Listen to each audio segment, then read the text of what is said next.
I ended my 10-part documentary about the fall of the Cabal with a promise. A promise to dive deeper into the story behind the darkness in this world we live in. What happened? How did we get to this point? Who is the Cabal? And what is their exact agenda? Are you ready to go further down the rabbit hole? Well, fasten your seatbelts, for this is going to be one heck of a ride. Those who rule the world, those truly in command, are referred to as the Illuminati or Cabal. Not many people are aware of their presence, let alone their identity. We have grown to believe that our countries are ruled by presidents, by kings and queens and governments. But the truth is, these are mere puppets on a string. Who pull the strings? This small yet mysterious and elusive group that forms shadow governments and who play the world and all of humanity like gods playing chess. Is the Cabal for real? Or is it just a myth, blown out of proportion by conspiracy theorists looking for a common enemy? The Cabal is very real. The evidence can be found throughout history, abundantly. This story covers thousands of years. It is crucial information to understand the modern-day Cabal and the evil we are dealing with. Not only that, it is the only way I can possibly reveal to you the best kept and most shocking secret in the history of mankind. Let's go all the way back in history to the most ancient civilization on Earth, Sumer. Ancient Sumer, 7 millennia ago. What we know stems back from the early writings on clay tablets, written down in cuneiform script. The Sumerian civilization was a highly developed and advanced society with grand cities, temples, and pyramids. Archaeological findings tell us the cities had amazing mosaics, elaborate streets, housing blocks, indoor plumbing, toilets with water flushing systems, and much more. The temple of Inanna at the ancient city of Uruk still baffles us today with its splendor, its vibrant colors and depictions of strange animal creatures. Inanna was the ancient Sumerian goddess associated with love, beauty, sex, war, and political power. She was later worshipped by the Akkadians, Babylonians, and Assyrians under the name of Ishtar or Asherah. Many researchers now believe she was Isis of the Egyptians, Diana of the Greeks, and Venus of the Romans. She was the consort of Baal, the deity who demanded child sacrifice.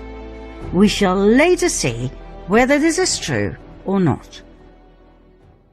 The ancient culture of Sumer and its polytheistic religion expanded towards the northwest into Babylonia, then even further west. It went to what we now know as Canaan and Phoenicia. More about this group later. There was a second group. They went further north, all the way to the region we now call Ukraine and southern Russia, between the Black Sea and the Caspian Sea. There they took on the name Khazars and called their new homeland the Kingdom of Khazaria, after their ancestors. Joseph Chagan, king of the Khazars, explained in a letter to the foreign secretary of the Caliph of Cordoba, Hasdai ibn Chaprut, that his people were direct descendants from Japheth, son of Noah. Khazaria was right at the center of the northwestern Silk Road. Merchants who traveled through Khazaria had to pay toll, a lucrative way to swell the coffers of the kingdom. The Khazars were different than the peoples from the surrounding countries. They were described as thieves and spies. They were said to be lawless people, who lived a life of sin, of sexual extremities, and of cruelty. They would murder travelers from other countries and adopt their identity. They were masters of deceit. And, last but not least, they were said to worship Baal, also referred to as Moloch, a representation of Lucifer that demanded child sacrifice.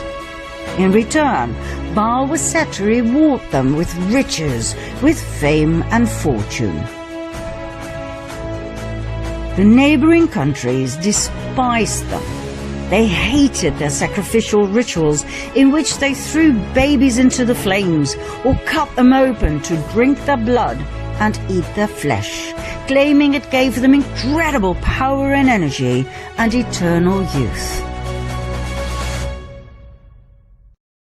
Urged by these surrounding peoples, the Russian ruler knew he had to do something. In the year 600, he warned their king, Bulan, that their Luciferian practices had to end.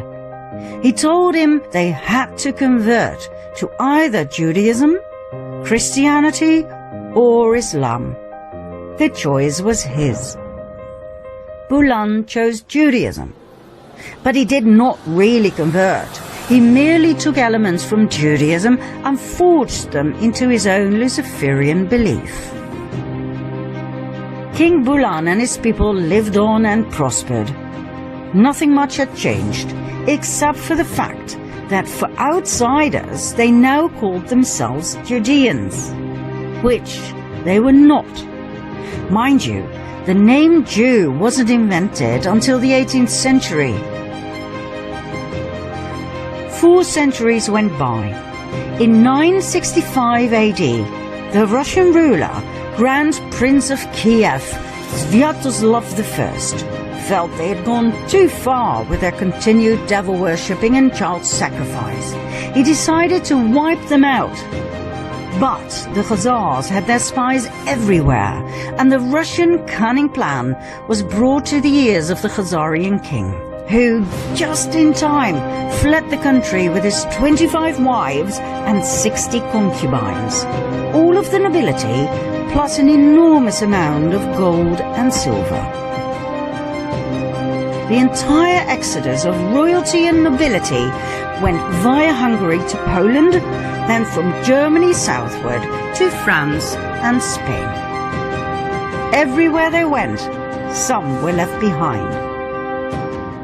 In order to reveal their true identity, they called themselves Ashkenazi Judeans, knowing very well that their new home countries would not exactly be eagerly awaiting Luciferian Khazars. Ashkenaz, by the way, was the name of a region they inhabited during their migration from Sumer to Babylonia to the Caucasus. Like all regions at that time, this one too was called after the descendants of Noah. Ashkenaz being a grandson of Japheth and great-grandson of Noah. Now don't worry, you don't have to remember any of this. We just need to tell you from a historical point of view. It does explain a lot though, as Japheth, son of Noah, had 2 grandsons, Ashkenaz and Togarma, who became arch-enemies according to rabbinic literature. Now the people we are dealing with here descended from Togarma, yet they adopted the name of their arch-enemy, Ashkenaz. Why? We will soon find out. Just remember this, it was all by design. The Ashkenazim settled in their new homelands and swore to rebuild their empire. In no time, they built up an empire of wealth and influence. After all, they were the royalty and nobility of the ancient bloodlines of Sumer and Babylonia. They had the startup capital, so to speak. They swore to take revenge on Russia, the country they had been expelled from. Their revenge also stretched out to the Jews, as in the original people from Judea. Why? Because back in the time of Princess Jezebel, during a situation in which 2 deities were challenged, they chose Yahweh over Baal. That was their death sentence, as the Khazarian Ashkenazim would never forget nor forgive. Within a few years after they had settled in Europe, they formed an absolute master plan. A plan so big, so intelligent, and so evil, it would change the fate of the world forever. One of the Khazarian families that had joined the exodus from Khazaria was the Rothschild family. That's right, the Rothschilds I talked about in part 2 of my previous series. They settled in Frankfurt, Germany, where they became wealthy and powerful through trade and banking. They called southern Germany Ashkenaz, as a tribute to their ancestry. They offered notes to travelers who left behind their gold and silver, safely stored in the vaults of the Rothschilds, banknotes against deposits. This way they collected an unprecedented amount of riches that, combined with the interest they received, were further used to extend their wealth and thus their power. Meyer Amschel Rothschild had 5 sons who became powerful bankers in 5 large cities: Frankfurt, London, Paris, Vienna, and Naples. In no time, they gained financial power over all of Europe. They became the personal bankers of kings and queens. They even became the treasurers of the Vatican.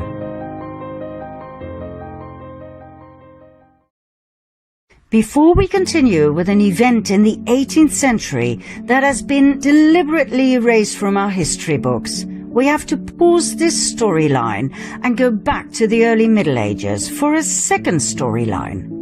The two will meet during this 18th century event.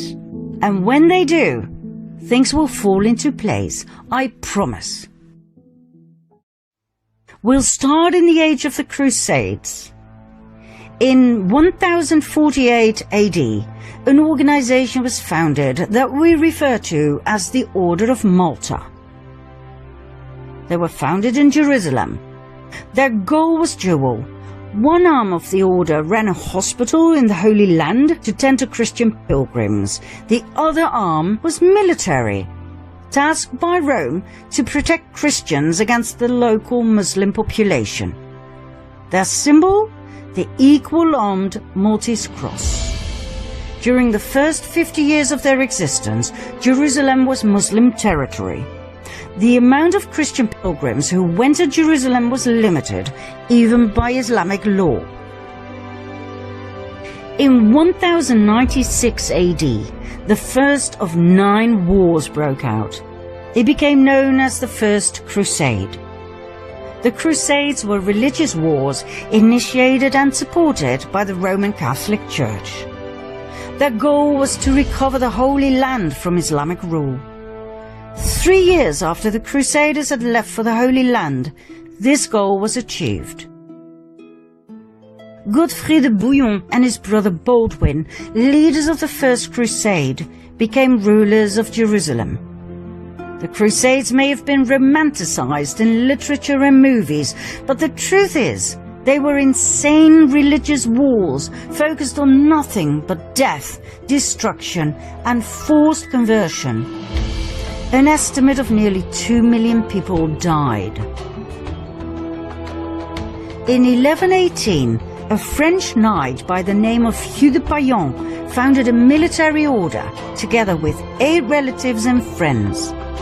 They called the order the Poor Knights of the Temple of King Solomon, later known as the Knights Templar. This order sprang forth from a secret society called the Prieuré de Sion, the Priory of Zion, an order that, by the way, is still alive and active today. With the support of the King of Jerusalem, the Knights Templar set up headquarters on the sacred Temple Mount.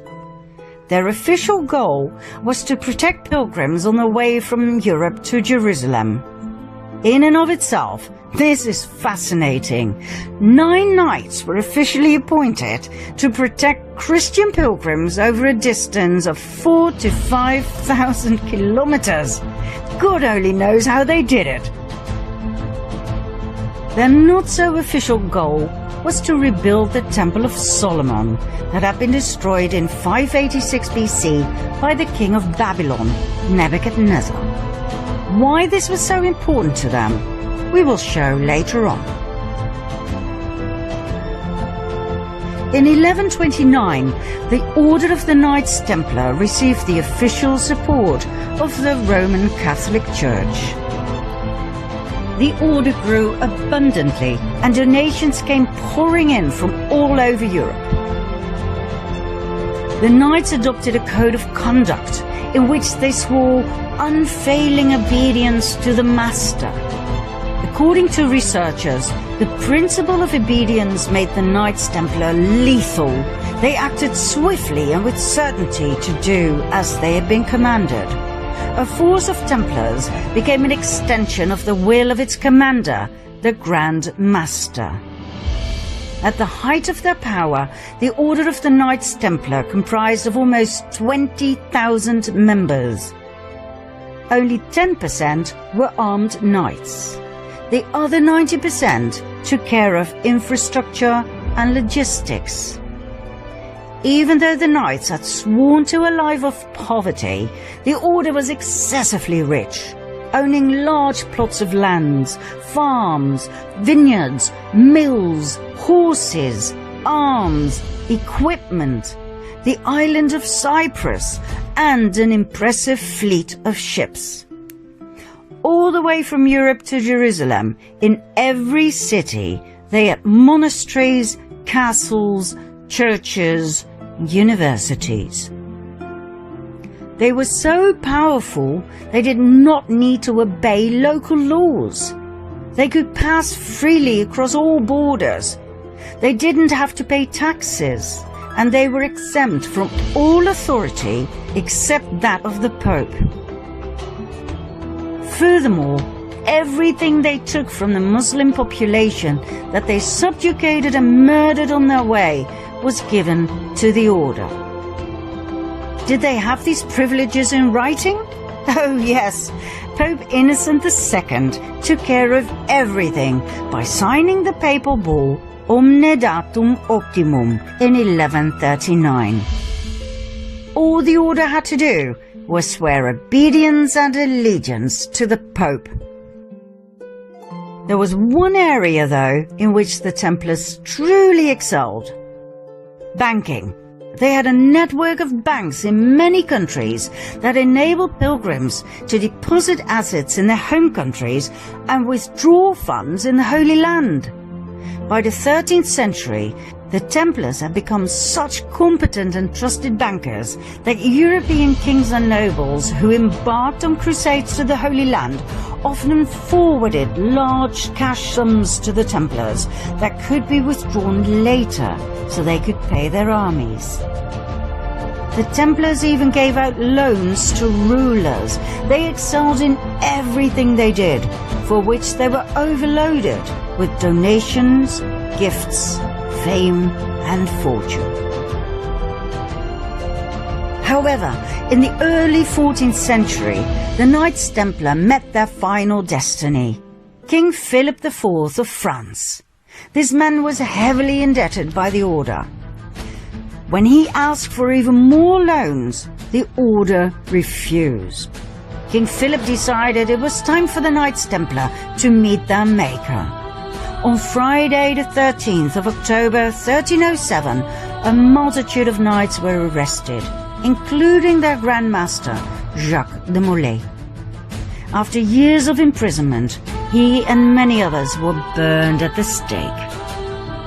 Medieval documents state that Molay called out a curse over the king and the Pope, Clement V, who had failed to protect them against the wrath of the king, and who had even dissolved the order through his papal bull, Vox in Excelso.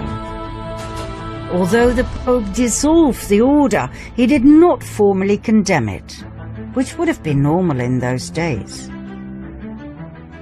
1 month later, Pope Clement died. 8 months later, King Philip died. Ironically, the Pope's body was burned to ashes by a fire that was caused by lightning that struck the church where he was lying in state.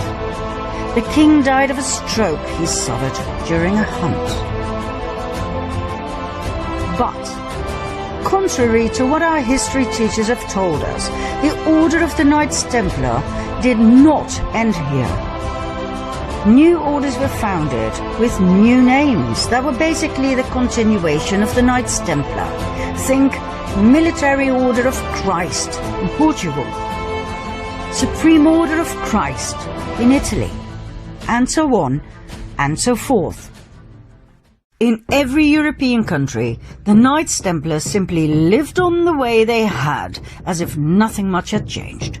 Only the order names had. The Order of the Rosicrucians appeared, founded by Christian Rosenkreuz, a German aristocrat. Was it connected to the Knights Templar? Absolutely. The sign of the equal-armed cross of the Knights Templar was combined with a rose. It can be found in medieval churches across France, Spain and Portugal. Yet another secret order was founded in 1534. 2 centuries, 2 decades and 2 years after the official dissolution of the Order of the Knights Templar, the Jesuit Order. The Jesuit Order was a Catholic religious order founded in Paris. Make no mistake though, the Jesuit Order was not an order of pious monks worshipping Jesus from within the walls of their safe monasteries. It was a military order of extremists who had sworn an oath of absolute submission and obedience to the Pope and to their superior general. Let's have a look at their initiation oath. I declare that I have no opinion or will of myself, but without hesitation I will obey every command I receive from my superiors in the Pope's and Jesus Christ's militia.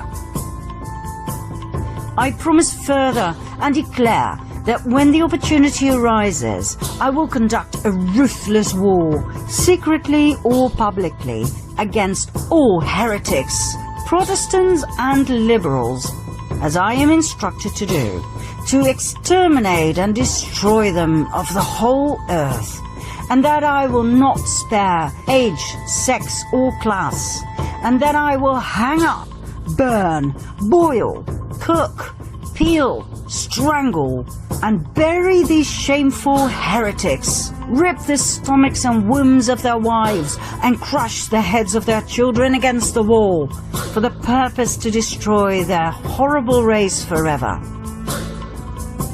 If this cannot be done openly, I will secretly administer the cup with poison, the strangling rope, the steel of the dagger, or the leaden bullet, regardless of the honor, rank, dignity, or authority of the person or persons, as I will at any time be instructed by an agent of the Pope or superior of the Brotherhood of the Holy Faith of the Order of Jesuits.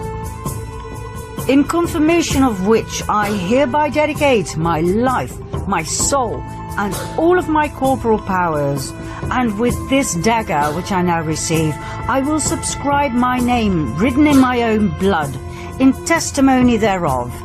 And should I prove false or weaken in my determination, may my brethren and fellow soldiers of the militia of the Pope cut off my hands and my feet, and my throat from ear to ear, my belly opened, and sulphur burned therein, with all the punishment that can be inflicted upon me on earth, and my soul be tortured by demons in an eternal hell forever. Not exactly what you would expect from an order of Jesus, right?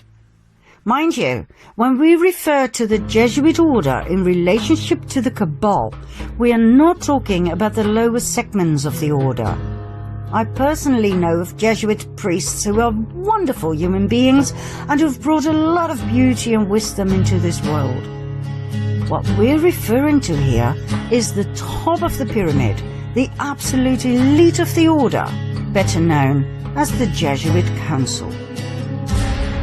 Documents from the Golden Age show us that the Jesuit order grew into an extremely powerful group of men. Their influence went far beyond the religious world. It stretched all the way into the secular.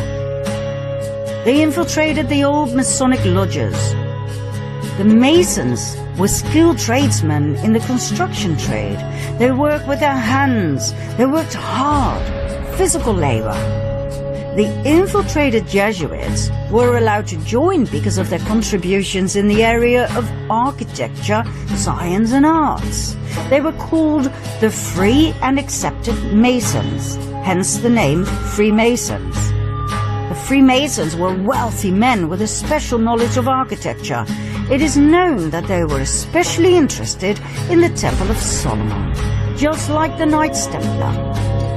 Furthermore, they were focused on the preservation of esoteric knowledge, for instance about the Kabbalah. The fascination with the Temple of Solomon is not the only link between the Freemasons and the Knights Templar. Even today, the York Rite administers 3 orders of Masonry, one of which is the Knights Templar. The Knights Templar of the York Rite is a military branch of the Freemasons, just like the medieval order of the Knights Templar. They both have the symbol of the equal-armed Red Cross.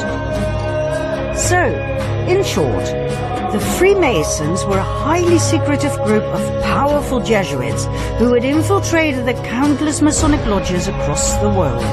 They founded their own umbrella lodge in 1717. The Premier Grand Lodge of England, and that would turn out to be their salvation. What happened? The Jesuits had become way too powerful to the liking of 80 heads of states worldwide who obviously felt threatened by the powerful order. They banned the order and put pressure on the Pope, Clement XIV, to do the same. In 1773, the Pope succumbed to their demand. He promulgated the Dominus ac Redemptor, the Bull of Extinction, that put an end to the Jesuit order. It seems indeed history repeated itself. But guess what? It didn't end there. Just like the Knights Templar before them, they continued using another name. In this case, the Freemasons. 1 year after his betrayal of the Jesuits, Pope Clement was murdered by poisoning. Just like the Luciferian Khazars, the Jesuits too, and their predecessors like the Knights Templar, had a taste for revenge. Now we promised that our 2 storylines would come together at an historical event that would massively impact the world. We have finally reached that point. Do you want to know what happened? Follow me to part 2.